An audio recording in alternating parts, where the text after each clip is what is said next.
ऐसा है ना जी, अब विधायक साहब तो लोगों के काम को लेकर लगे हैं। सत्ता में जो लोग हैं, मैं जैसे सत्ता में हूँ मान लो, तो सबसे ज़्यादा प्रेशर जो है चाहे नौकरी का होगा, हमें 100 फ़ोन दिन के आते हैं कि भाई साहब मुझे प्रोजेक्ट में लगा दो, लेकिन हम 10 लोगों को भी नहीं लगा सकते। क्यों? क्योंकि जहाँ लगने 10 है वहाँ 100 की मांग करेंगे तो पॉसिबल हमारे लिए भी नहीं होता। ठीक है, और रही बात बरमौरी साहब की, तो बरमौरी साहब भी जी ने भी एक दिन आंदोलन किया, दूसरे दिन शाम को घर बुलाए और सुबह फिर वो काम उनका चल पड़ा। हुआ क्या, बरमौरी साहब ने कोई ज़्यादा लोगों को तो लगाया नहीं। पिछले आप 4 साल से देखेंगे माननीय भूपेटा जी, बरमौरी साहब कितनी बार जो है बरमौर विधानसभा में रहे। एक एक बरमौर के लोगों से पूछना, कांग्रेस का तो दिखता ही नहीं, कोई व्यक्ति नहीं दिखता है विधानसभा में, नहीं दिखता है। जब चुनाव आएंगे पूरे परिवारों के परिवार इनके यहाँ शिफ्ट हो जाएंगे, लेकिन पूरे 4 साल में ना इन्होंने अपने कार्यकर्ताओं की चिंता की, ना क्षेत्र की चिंता की, ना किसी भी सामाजिक कामों में कार्यों में इन्होंने अपनी जो भूमिका निभाई। आपके बोलने का मतलब है कि बरमौर विधानसभा क्षेत्र में कांग्रेस निष्क्रिय हो गई है। निष्क्रिय, विपक्ष की भूमिका कांग्रेस में बिल्कुल नहीं है, क्योंकि पूर्व में वन मंत्री रहे हैं, सीपीएस रहे हैं, 5 बार के विधायक रहे हैं। तो ललित ठाकुर को आप कांग्रेसी नहीं मानते? इतने ललित सक्रिय हैं आप? ललित जी सक्रिय हैं, जरूर हैं, लेकिन वो एक अपने जिला परिषद वार्ड को लेकर सक्रिय हैं। मैं भी जिला परिषद हूँ, वो भी जिला परिषद है, हमारा एक अलग दायरा है। आप उनको जिला परिषद सदस्य ही मान रहे हैं? उन्होंने तो विधायक का भी चुनाव लड़ा था। नहीं, वो अभी आने विधायक का चुनाव इन्होंने लड़ा था। फॉर्मल मेरी भी बात हुई थी तो उन्होंने यही कहा था कि टिकट मिलेगी तभी वो चुनाव लड़ेंगे। पर खैर चलो, वो उनका अपना उनका स्टैंड है, वो चुनाव लड़ते हैं नहीं लड़ते हैं, वो एक अलग उनका इशू है। लेकिन जिसने भरमौर को कांग्रेस को रिप्रेजेंट किया पिछले लंबे समय से, अगर वो चेहरे गायब रहेंगे और सिर्फ चुनावों के टाइम में वहां आ जाएंगे, आपको लगता है कि इस बार कांग्रेस में नया चेहरा हो सकता है? कांग्रेस पार्टी में ऐसा मैंने आज तक देखा नहीं है, क्योंकि इनकी जो फर्स्ट लीडरशिप है यही आगे चलती है। लेकिन होगा तो अच्छी बात है, बदलाव होने चाहिए, दूसरे लोगों को मौका मिलना चाहिए। इलेक्शन टेन्योर चल रहा है, तो क्या अनिल उम्मीदवार हो सकते हैं? पार्टी एक छोटे से कार्यकर्ता को भी एक बड़ी पोस्ट पे बड़े दायित्व पर बैठा। आप तो जिला अध्यक्ष हैं। बिल्कुल, मैं पार्टी का एक पार्टी ने मुझे जिला अध्यक्ष के रूप में दायित्व दिया है। आप नहीं चाहते कि भरमौर विधानसभा क्षेत्र से युवा नेता को टिकट मिले? बिल्कुल मिलनी चाहिए।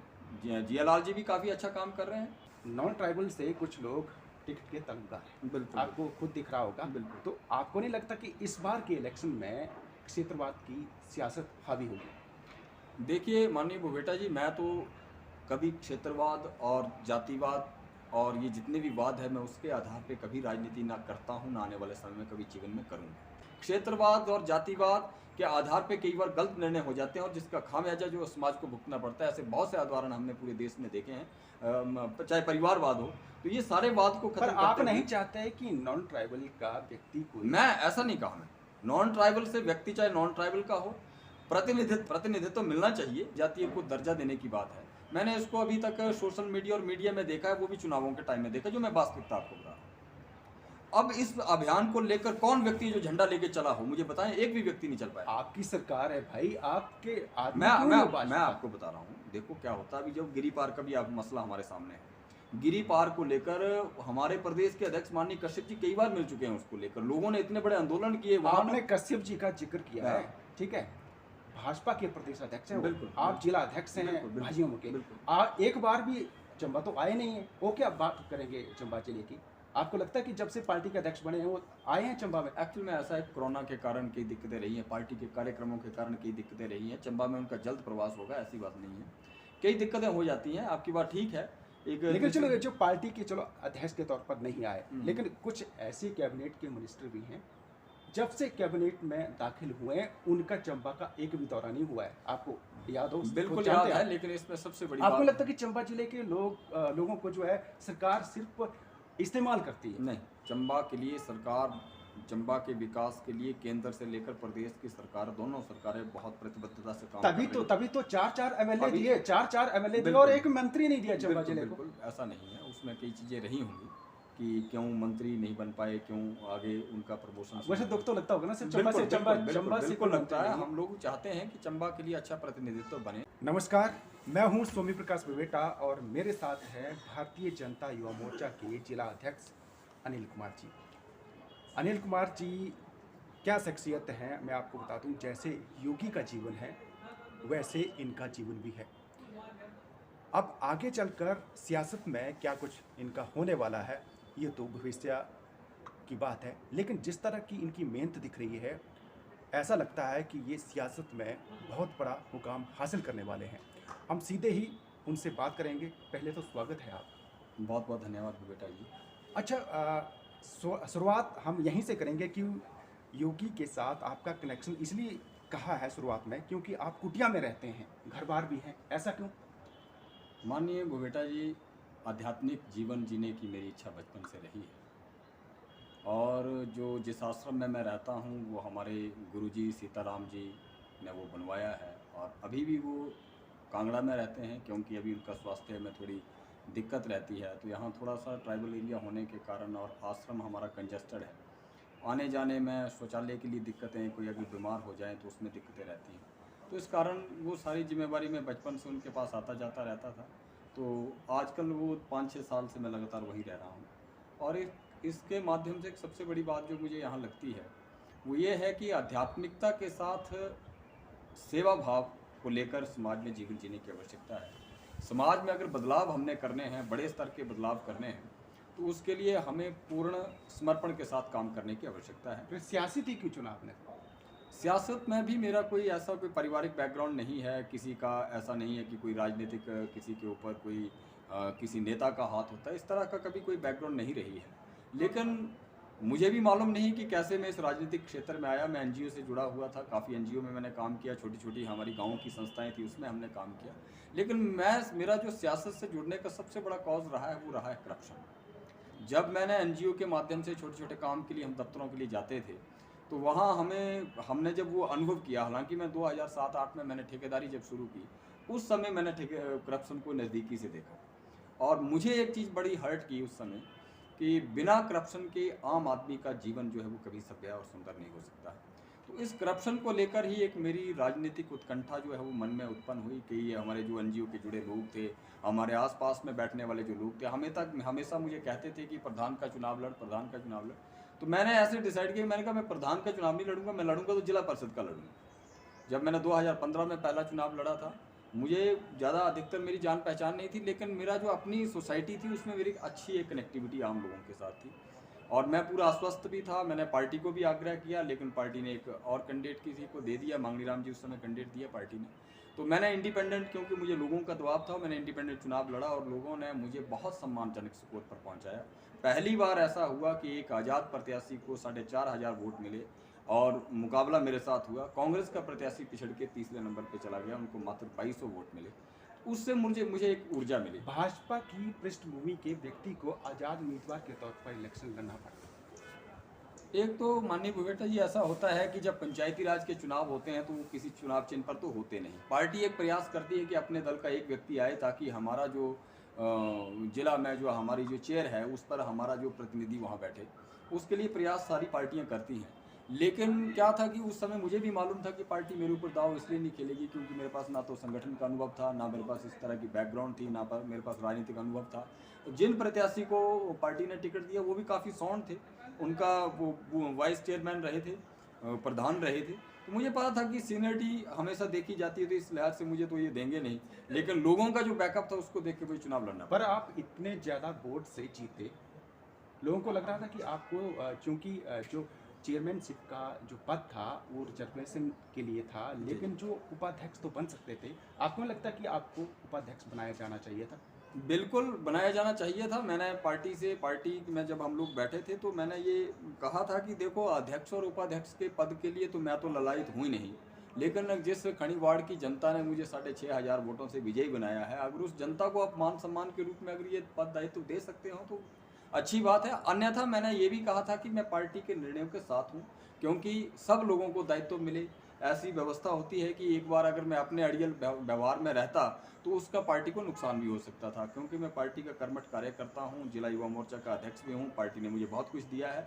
तो मैं एक पद विशेष के लिए मेरी कोई लड़ाई नहीं थी, मेरी पूर्ण सहमति थी कि जिसको भी अध्यक्ष उपाध्यक्ष बनाया जाता है हम उनके लिए प्रयास करेंगे, उनको वोट डालेंगे, और हमने वही किया। भारतीय जनता युवा मोर्चा के आप जिला अध्यक्ष हैं, जिस पद पर आप हैं उस लिहाज से जो सरकार की कार्यशैली है उससे संतुष्ट हैं? देखिए, ईमानदारी से कहें, क्योंकि आप बेबाक हैं। बिल्कुल बिल्कुल मैं पूर्णतः सरकार की कार्यप्रणाली से संतुष्ट हूँ और बहुत सारी चीज़ें मैंने पहले भी मैं कई मंचों पे कह चुका हूँ कि कोरोना के कारण इस सरकार को बहुत ज़्यादा एक मुसीबत का समय कालखंड देखना पड़ा है।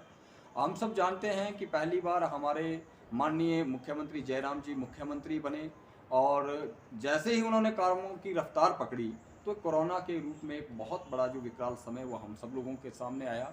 इसलिए हमने कहा है कि हमने उस समय को भी सेवा के रूप में परिणित किया है, हमारे कार्यकर्ताओं ने भी परिणित किया है, हमारे नेताओं ने भी काम किया है। और माननीय भूपेटा जी, मैं आपको एक ऐतिहासिक तथ्य मैं बता रहा हूँ कि हम लोग क्यों संतुष्ट हैं अपनी सरकार के कामकाज से, क्योंकि एक तो प्रतिनिधि हैं, पार्टी के लोग हैं, स्वाभाविक है हमने संतुष्ट होना ही है। लेकिन आपके माध्यम से मैं लोगों को भी बताना चाहता हूँ कि पहली बार ऐसा हुआ है कि मेरे जिला परिषद वार्ड की होली उतराला की फर्स्ट टाइम क्लियरेंस मिली। बहुत लोगों ने, इवन तक कि पुराने जितने हमारे नेता हैं, उन्होंने हमेशा इलेक्शन के टाइम में एक राग आलापा लोगों को ठगने का प्रयास किया। कभी कहा कि यहाँ टनल बनेगी, कहीं कहा कि चामुंडा के लिए बनेगी, कभी कहा यहाँ से बनेगी। लेकिन पहली ये सरकार है माननीय जयराम ठाकुर जी के नेतृत्व में कि हमारे होली से लेकर एक छोटे कार्यकर्ता से लेकर बड़े नेताओं से लेकर इवन दुलाराम जी ने भी बहुत बड़ा संघर्ष समिति का एक आंदोलन चलाया था। तो आदरणीय जयराम जी ने उसी वक्त पहले ही कह दिया था दोनों विधायकों को, माननीय मुल्कराज प्रेमी जी को भी और माननीय जीलाल ठाकुर जी को भी, कि आप विधायक प्राथमिकता में इस रोड को डालें। और तो मैं आपकी इस बात को थोड़ा सा यहाँ पर टोकना चाहूँगा, क्योंकि हर बार जब सरकार आती हैं, जी, जी। शुरुआत में घोषणाएं होती हैं, इलेक्शन टेन्योर है, उस टाइम भी घोषणाएं होती हैं, बहुत सारी चीज़ें होती रही हैं। जी, जी। तो आपको लगता है कि जो घोषणाएं हुई हैं उस घोषणा पर अमल होगा? क्योंकि आपने बड़े अरसे देखे हैं कि कई बार घोषणाएं हुई हैं। भारतीय जनता पार्टी की एकमात्र सरकार, चाहे केंद्र में हो चाहे प्रदेश में हो, वो घोषणाओं पर विश्वास नहीं करती। घोषणाएं तभी करती हैं जब उसकी सारी फॉर्मेलिटीज़ पूरी हो जाती हैं। जैसे होली उतराला का ही मैंने आपको उदाहरण दिया। अगर घोषणा करनी होती तो पहले भी हमने घोषणाएं की हैं, लेकिन इस बार ऐसा हुआ कि प्रैक्टिकली वो काम हो गया है। नाबार्ड से उसको जो है वो क्या बोलते हैं अपना क्लियरेंस मिल चुकी है, फॉरेस्ट की क्लियरेंस मिल चुकी है। अब तो मात्र उसका 13 करोड़ का पिछला जो टेंडर हुआ उसका काम अभी उतराला की ओर से लगा हुआ है। अभी इसका एक बड़ा टेंडर होगा, बड़ी फर्म इसको काम में, जैसे उसका टेंडर होगा उसका काम लगेगा। और आप मान के चलिए कि इस ये जो 1 साल है इसमें बहुत जो है वो हमें परिणाम प्रैक्टिकली वहाँ देखने को मिलेंगे और पहली बार ये इतिहास में हुआ है। पर आप कहते हैं कि संतुष्ट हैं आप, लेकिन आप ही तो कभी ईडीएम के पास पहुंच रहे हैं, कभी एसडीएम के पास पहुंच रहे हैं, कभी बीडीओ के पास पहुंच रहे हैं। इसका मतलब लोग संतुष्ट नहीं है, इसलिए आपके माध्यम से लोग मिल रहे हैं। नहीं, ऐसा है, मुझे जो जिला परिषद खड़ी वार्ड के लोगों ने जो पिछले चुनाव में भी आज़ाद प्रत्याशी के रूप में भी भरपूर समर्थन दिया था और इस बार भी मुझे उन्होंने जिता के, भारी बहुमत से जिता के अपने सदन में भेजा है। मेरा ये दायित्व बनता है कि खड़ी वार्ड के लोगों की प्रत्येक समस्याओं को उचित मंच पर मैं उठाऊं। उसके लिए आप लोगों का भी हमें सहयोग चाहिए होता है, मीडिया का भी सहयोग चाहिए होता है। सरकार तो हमेशा काम करती है, सुनती है, लेकिन जो नीचे रिप्रेजेंटेटिव्स का काम है, पंचायती राज एक त्रिस्तरीय व्यवस्था है, प्रधान है, बीडीसी है और हमारा जिला परिषद है। तो हमारे पास चूंकि पंचायतों का दायरा ज़्यादा रहता है, हमारे पास फाइनेंशियल पावर्स कम रहती हैं। अभी 15% ही 15 फाइनेंस कमीशन का पैसा हम लोग जो है खर्च कर सकते हैं।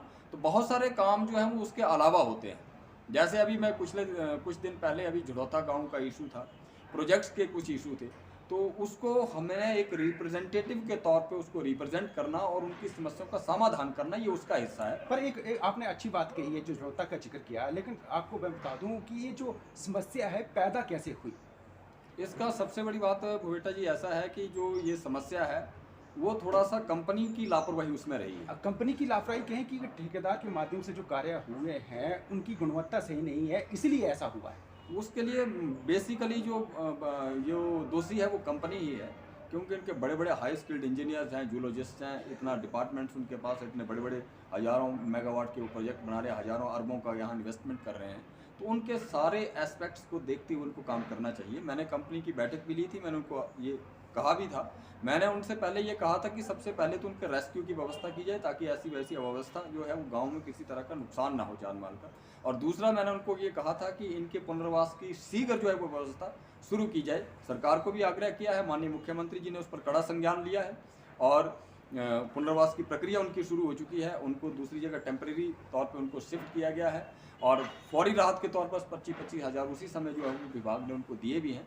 लोगों की संवेदनाएं रहती है, जल जंगल जमीन जो है वो हम ट्राइबल्स लोगों के लिए सबसे महत्वपूर्ण होते हैं और इस पर के लिए हमारा 2006 के एक्ट में भी प्रावधान है, क्योंकि जल जंगल जमीन पे निर्भर ये लोग अपने उस परिवेश को छोड़ के दूसरे परिवेश में जाना पसंद नहीं करते हैं, लेकिन आने वाले समय को देखते हुए मैंने उसको प्रैक्टिकली देखा है। तो मुझे जो तो ये लगता है कि अभी तो उन्होंने 30% पानी उसमें डाला था, जब वो 100% पानी उसमें डालेंगे तो कहीं बड़ा वहाँ दिक्कत नुकसान हो सकता है। नुकसान हो सकता है। और ये एक प्रोजेक्ट की बात नहीं है, बाकी प्रोजेक्टों में भी आपका धरवाला में भी ऐसा हो चुका है। नहीं, वही हाँ। क्वालिटी वर्क नहीं हो रहा है, मुझे बिल्कुल, लगता है कि उसकी बिल्कुल। वजह से मैंने उनको कहा है, मैंने विभाग को भी कहा है कि विभाग की तरफ से, सरकार की तरफ से ऐसी ज्वाइंट कमेटी बने जो इस काम को देखे। ओनली प्रोजेक्ट के कंपनी वालों के भरोसे हमें बैठना नहीं है कि वो उस क्वालिटी को चेक करें। एक सरकार की ओर से एक ऐसा प्रतिनिधित्व बने जो प्रोजेक्ट के अंदर पूरी साइट को चेक करे, किस गुणवत्ता के आधार पर काम हुआ है, जहाँ सुधार करने की आवश्यकता वहाँ सुधार किया जाना चाहिए। क्योंकि ये जो प्रोजेक्ट हैं इससे सरकार को बहुत बड़ी आय है, देश को आया है, प्रदेश को आया है, जिला चंबा को भी आया है। लेकिन दूसरी विपरीत परिस्थिति ऐसी है कि लोगों को भी अपने कई बार घर बार और अपनी जंगल जमीन को खोना इसमें पड़ता है। तो ये विषय है, लेकिन मैं हमेशा इन लोगों के साथ हूँ और उसमें जो भी लड़ाई जिस तरह की आगे लड़नी होगी उसको लेकर हम प्रतिबद्ध है। और अभी हम लोग एक और अभियान में आप लोगों के माध्यम से बताना चाहता हूँ कि बहुत ही शीघ्र हम लोग जो है वो अपने ट्राइबल क्षेत्र हो गए और नॉन ट्राइब्स के जो हमारे अन्य वन निवासी और अन्य परंपरागत वन निवासी, हमारा 2006 के एक्ट में प्रावधान है कि हमारा जो जल जंगल जमीन पे हमारा एक अधिकार है, उस एक्ट में हमें वो ऐसा प्रावधान दिया है। तो उन अधिकारों को लेकर भी हमने लड़ाई लड़नी है ताकि हमारे गांव वासियों को कम्युनिटी राइट्स मिले, पट्टे मिले, ताकि आने वाले समय में दूसरी तरह की उनको दिक्कतें ना झेलनी पड़े। आपको नहीं लगता है ऐसा करके आपको सरकार के खिलाफ भी उलझना पड़ सकता है? नहीं, सरकार इसमें पूरी साथ है। सरकार इसलिए साथ है क्योंकि सरकार का ही अभियान है, एक्ट में इसका प्रावधान है और ये राइट्स हैं हमारे, जो हम लोग वनों पर निर्भर जो लोग हैं उनके हमारे राइट्स हैं और वो राइट्स उनको मिलेंगे क्योंकि लॉ में प्रावधान है। तो उसमें कोई किसी को आपत्ति होने की मुझे नहीं लगता। इलेक्शन टेन्योर चल रहा है तो लोग तो कई तरह की चर्चाएं भी करते हैं कि भी ये उम्मीदवार हो सकता है, तो क्या अनिल उम्मीदवार हो सकते हैं? देखिए सर, हम लोगों को पार्टी के साथ हम लोग जुड़े हैं, समाज सेवा के माध्यम से हम लोग इलेक्ट्रल पॉलिटिक्स से जुड़े हैं। संगठन के में इसलिए जुड़े हैं, संगठन में हम विचारधारा को लेकर जुड़े हैं और इलेक्ट्रल पॉलिटिक्स में हम लोग सेवा के लिए जो है वो उसके लिए जुड़े हैं। और ऐसा भी नहीं है कि आप सिर्फ चुनाव लड़के ही सेवा कर सकते हैं, और भी बहुत सारे माध्यम हैं। लेकिन राजनीति की एक ऐसा क्षेत्र है जिसके माध्यम से आप एक सिस्टम को, व्यवस्थाएं जो उसमें बेहतर कर सकते हैं। और जिला परिषद के रूप में मुझे खड़ी के लोगों ने बहुत भारी बहुमत से जिताया है और मेरी ये जिम्मेवारी बनती है कि मेरा पहला जो टारगेट है वो अपने कामों को पूरा करना है। रही बात जो आपने प्रश्न किया है, वो सारा निर्णय हमारा पार्टी का पैनल बोर्ड करता है। पार्टी एक छोटे से कार्यकर्ता को भी एक बड़ी पोस्ट पे बड़े दायित्व पर बैठा। आप तो जिला अध्यक्ष हैं। बिल्कुल, मैं पार्टी ने मुझे जिला अध्यक्ष के रूप में दायित्व दिया है और इस दायित्व के नाते मेरा ये राइट बनता है कि जिला चंबा के सभी बूथों में, सभी विधानसभाओं में अपना युवा कैसे अधिक से अधिक भारतीय जनता पार्टी के साथ जुड़े और पांचों की पांचों सीटें कैसे भारतीय जनता पार्टी जीत के 2022 में इसके पर आप नहीं चाहते कि भरमौर विधानसभा क्षेत्र से युवा नेता को टिकट मिले? बिल्कुल मिलनी चाहिए। जिया लाल जी भी काफ़ी अच्छा काम कर रहे हैं और पार्टी इस पर तय करेगी और सब लोग एक मत से, हमारी भारतीय जनता पार्टी जिस पर भी निर्णय करेगी एक मत से हम लोग उनके सहयोग में काम करेंगे, पार्टी के लिए काम करेंगे, व्यक्ति विशेष के लिए काम करने की यहाँ व्यवस्था नहीं है। अच्छा, जियालाल जी कैसा कार्य कर रहे हैं, उनकी कार्यशैली से आप? जियालाल जी काफ़ी बेहतर कार्य कर रहे हैं और काफ़ी जो नए काम जो हैं वो जियालाल जी के शासनकाल में हुए हैं। सबसे बड़ी उपलब्धि क्या है उनकी? एक तो सबसे बड़ी बात मैं आपको ये कहना चाहता हूँ कि अभी पिछले दिनों भी उनका मैंने इंटरव्यू सुना है, तो 9.5 करोड़ की सोलर लाइट्स लोगों को प्रोवाइड कराना पांगी, भरमौर जैसे जो दूर दराज के गांव हैं, तो एक बहुत बड़ी बात है। सोलर लाइट से विकास हो जाएगा? नहीं, और बहुत सारी चीज़। सोलर लाइट्स का मैंने एक छोटा सा एग्जांपल दिया और 9.5 करोड़ का बेटा जी बहुत बड़ा अमाउंट होता है।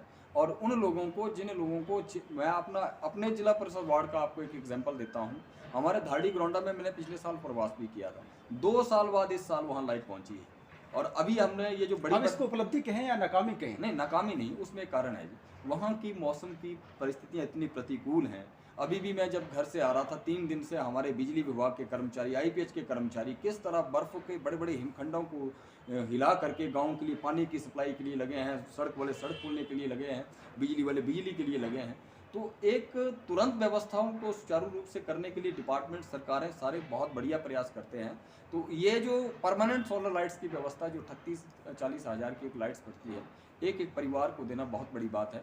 दूसरा, हमारा हॉस्पिटल बन के तैयार है उसके अभी मार्च अप्रैल मई के बाद उसका भी जो है वो लोगों को समर्पित किया जाएगा।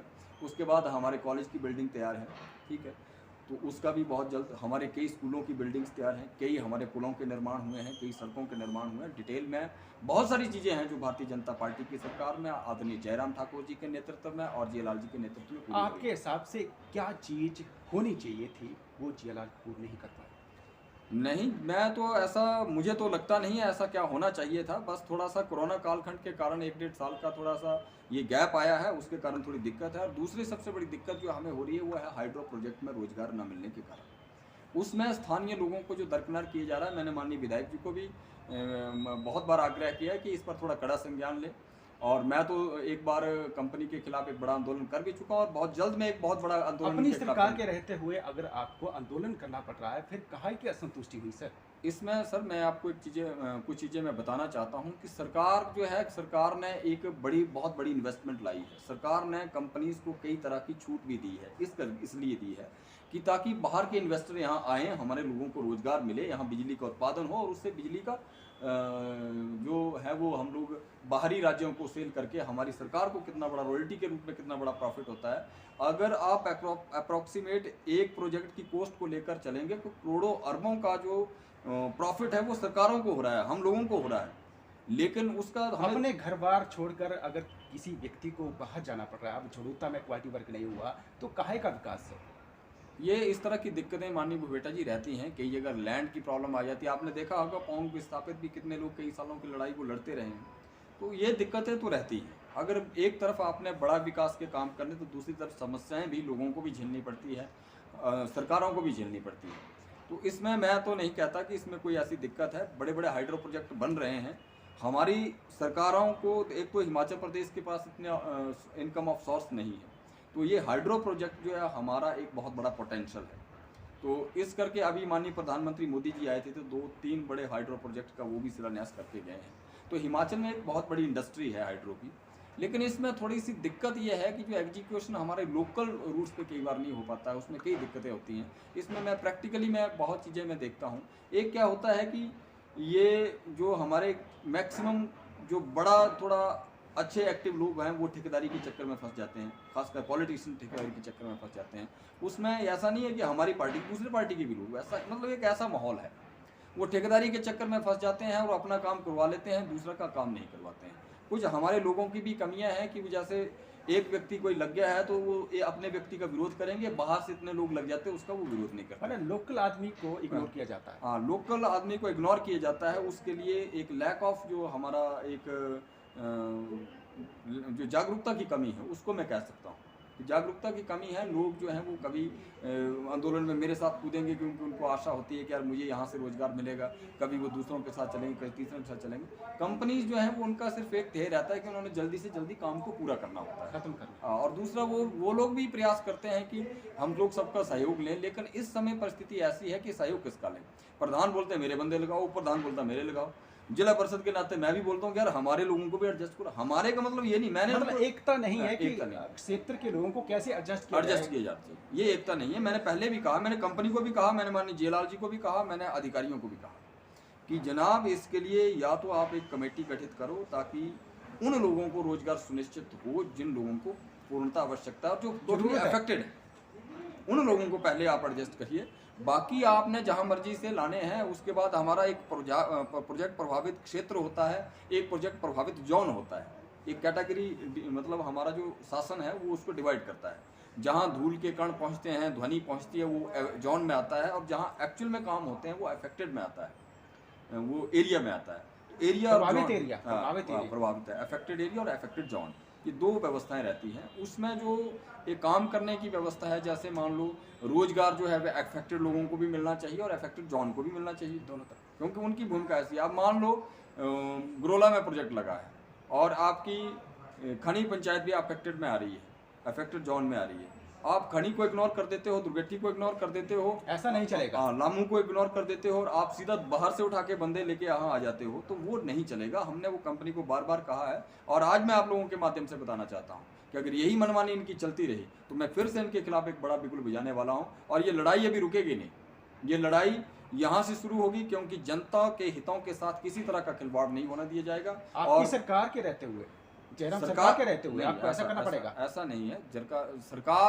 सरकार का विजन सिस्टम एक अलग है। सरकार का हमारा जो शासन है, यहाँ डीसी महोदय जी बैठे हुए हैं, हमारे अधिकारी बैठे हुए हैं, अगर हमारी लड़ाई उनके खिलाफ होती तो हमारा वो एक अलग इशू था। सरकार के खिलाफ नहीं हाँ, आता, हमारी लड़ाई है प्रबंधन प्रोजेक्ट की जो मनमानी है। प्रोजेक्ट की मनमानी है, कई बार वो गलत डाटा जो है वो आगे पेश कर देते हैं। डी साहब को गलत जो है वो डाटा दे देंगे कि जनाब यहाँ नहीं है, पता नहीं किन किन लोगों के साथ वो सेटिंग करते हैं, है ना जी, और गोलमाल करते हैं, करप्शन भी करते हैं ये बड़े बड़े प्रोजेक्टों के लोग। हम लोग तो उसको प्रैक्टिकली देख रहे हैं। तो हम लोग प्रयास करते हैं कि सरकारों को इन चीज़ों की जानकारी होगी तो सरकार जो वो अच्छा निर्णय लेगी।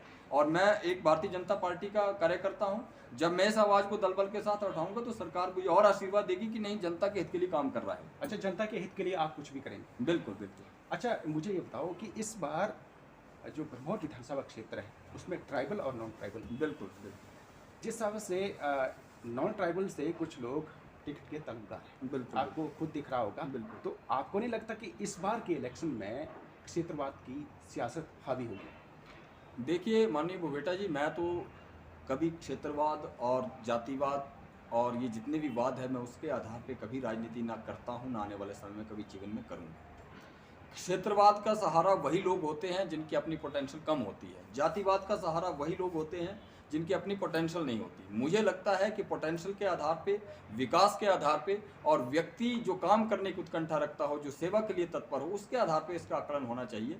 क्षेत्रवाद और जातिवाद के आधार पे कई बार गलत निर्णय हो जाते हैं और जिसका खामियाजा जो समाज को भुगतना पड़ता है। ऐसे बहुत से उदाहरण हमने पूरे देश में देखे हैं, चाहे परिवारवाद हो।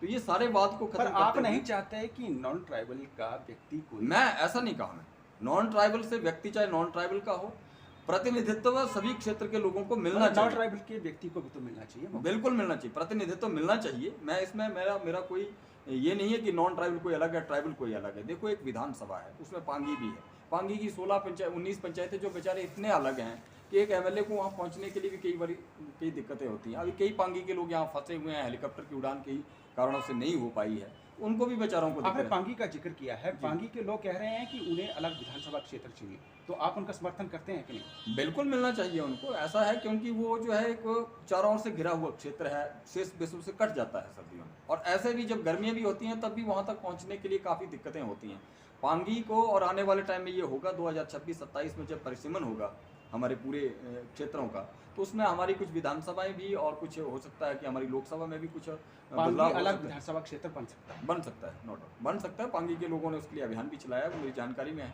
और लोग चाह रहे हैं, तो उनको मिलना चाहिए और उनको भी नेतृत्व मिलना चाहिए। आपने सही बात कही है कि नॉन ट्राइबल की पंचायतें हैं, उनको जनजातीय का दर्जा नहीं दिया जाता, सिर्फ उनका वोट बैंक के तौर पर इस्तेमाल होता है, ना तो कोई ट्राइबल का खर्च वहाँ पर होता है। तो आपको नहीं लगता कि उन पंचायतों को भी जनजातीय क्षेत्र का दर्जा मिलना चाहिए? मेरा इस प्रश्न के ऊपर मेरा सबसे बड़ा सुझाव है कि नेता तो आपकी लड़ाई लड़ेंगे, लेकिन चाहे छोटी एनजीओ हो, एक समाज के एक ऐसे ग्रुप जिसको कह सकते हैं, समूह को, इस लड़ाई को आगे बढ़ाना चाहिए। हम लोग उसके साथ हैं, जहां भी जाना पड़ेगा हम लोग जाएंगे, हम चाहते हैं, क्योंकि विकट परिस्थितियां भारतीय हैं। जनता युवा मोर्चा के जिला अध्यक्ष के तौर पर आप इस लड़ाई को आगे नहीं बढ़ा सकते? बिल्कुल बढ़ा सकते हैं, बिल्कुल बढ़ा सकते हैं। लेकिन क्या है, मैं अभी भूपेटा जी मैं देखता हूँ ये जो लड़ाइयाँ हैं, आज तक जो जनजातीय को दर्जा देने की बात है, मैंने इसको अभी तक सोशल मीडिया और मीडिया में देखा है, वो भी चुनावों के टाइम में देखा, जो मैं वास्तविकता आपको बता रहा हूँ।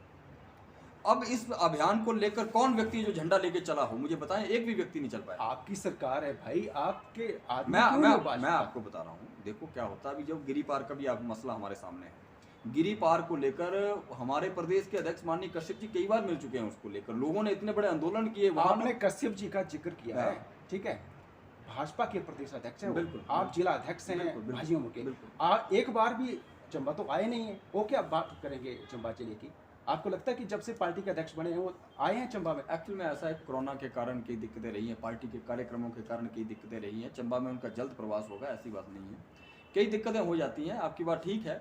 लेकिन चलो, ये जो पार्टी के चलो अध्यक्ष के तौर पर नहीं आए, लेकिन कुछ ऐसे कैबिनेट के मिनिस्टर भी हैं, जब से कैबिनेट में दाखिल हुए हैं उनका चंबा का एक भी दौरा नहीं हुआ है, आपको याद हो? बिल्कुल जानते याद हैं है, आप? लेकिन इसमें सबसे बड़ी आपको बात लगता है कि चंबा जिले के लोगों को जो है सरकार सिर्फ इस्तेमाल करती है? नहीं, चंबा के लिए सरकार चंबा के विकास के लिए केंद्र से लेकर प्रदेश की सरकार, दोनों सरकारें बहुत प्रतिबद्धता से काम कर रही हैं। तभी तो चार एमएलए अभी- दिए, चार एमएलए दिए और बिल्कुल। एक मंत्री नहीं दिया चंबा बिल्कुल जिले को। बिल्कुल ऐसा नहीं है, उसमें कई चीज़ें रही होंगी कि क्यों मंत्री नहीं बन पाए, क्यों आगे उनका प्रमोशन। वैसे दुख तो लगता होगा ना सिर्फ चंबा से, चंबा से बिल्कुल कोई लगता मंत्री है। नहीं हम लोग चाहते हैं कि चंबा के लिए अच्छा प्रतिनिधित्व बने, और आने वाले टाइम में हम लोगों ने पहले भी मैंने कहा है कि मीडिया के हमारे मित्र, आप जैसे अनुभवी लोग हों या हमारे और समाज सेवा करने वाले लोग हों, हमारे जितने यहाँ के सम्मानीय नेतागण हों, हम लोगों को चंबा के विकास के लिए एक बड़ी रूपरेखा के साथ काम करने की आवश्यकता है।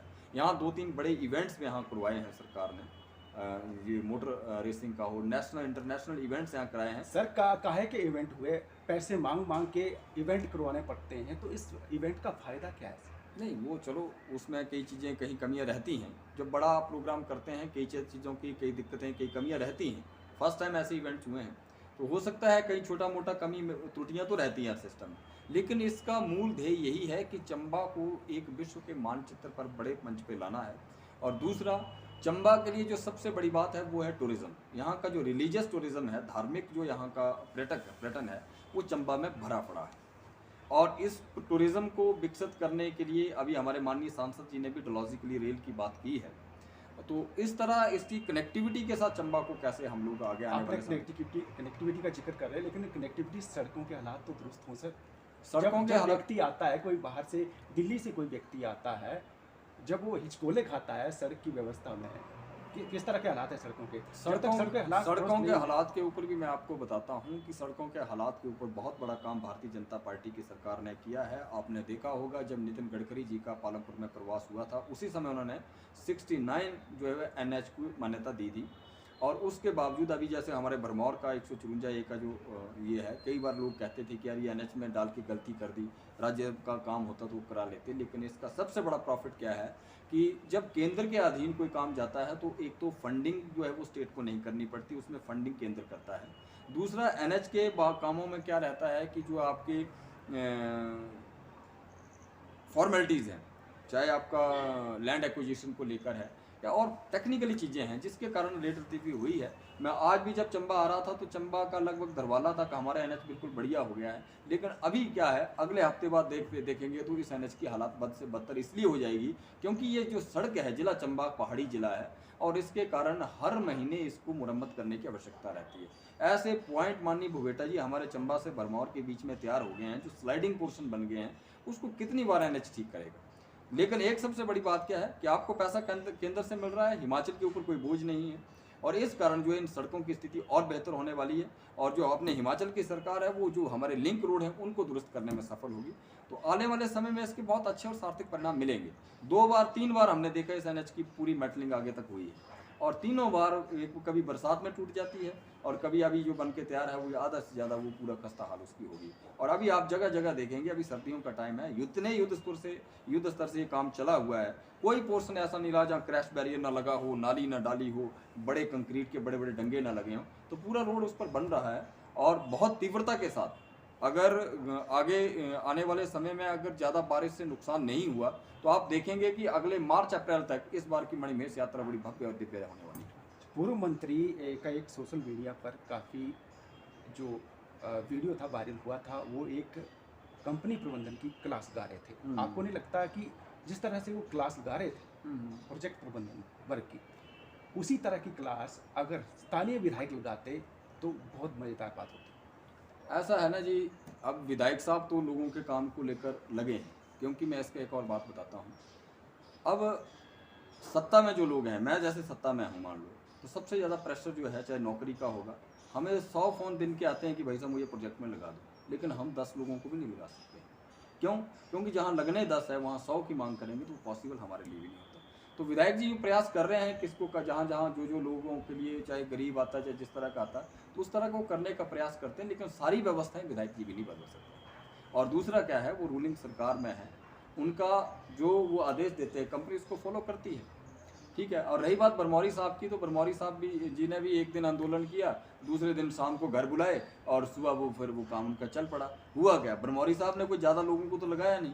पिछले आप 4 साल से देखेंगे माननीय भुवेटा जी, बरमौरी साहब कितनी बार जो है बरमौर विधानसभा में रहे, एक एक बरमौर के लोगों से पूछो, कांग्रेस का तो दिखता ही नहीं, कोई व्यक्ति नहीं दिखता है, विधानसभा में नहीं दिखता है। जब चुनाव आएंगे पूरे परिवारों के परिवार इनके यहाँ शिफ्ट हो जाएंगे, लेकिन पूरे 4 साल में ना इन्होंने अपने कार्यकर्ताओं की चिंता की, ना क्षेत्र की चिंता की, ना किसी भी सामाजिक कार्यों में इन्होंने अपनी जो भूमिका निभाई। आपके बोलने का मतलब है कि भरमौर विधानसभा क्षेत्र में कांग्रेस निष्क्रिय हो गई है? निष्क्रिय, विपक्ष की भूमिका कांग्रेस में बिल्कुल नहीं है, क्योंकि पूर्व में वन मंत्री रहे हैं, सीपीएस रहे हैं, 5 बार के विधायक रहे हैं। तो ललित ठाकुर को आप कांग्रेसी नहीं मानते? इतने ललित सक्रिय हैं आप? ललित जी सक्रिय हैं, जरूर हैं, लेकिन वो एक अपने जिला परिषद वार्ड को लेकर सक्रिय हैं। मैं भी जिला परिषद हूँ, वो भी जिला परिषद है, हमारा एक अलग दायरा है। आप उनको जिला परिषद सदस्य ही मान रहे हैं? उन्होंने तो विधायक का भी चुनाव लड़ा था। नहीं, वो अभी आने विधायक का चुनाव इन्होंने लड़ा था, अभी वो कंफर्म नहीं है ना, टिकट मिलेगी तभी लड़ेंगे। अभी पिछला तो लड़ा था सर। पिछली लड़ा था, इस बार जब भी इनफॉर्मल मेरी भी बात हुई थी तो उन्होंने यही कहा था कि टिकट मिलेगी तभी वो चुनाव लड़ेंगे।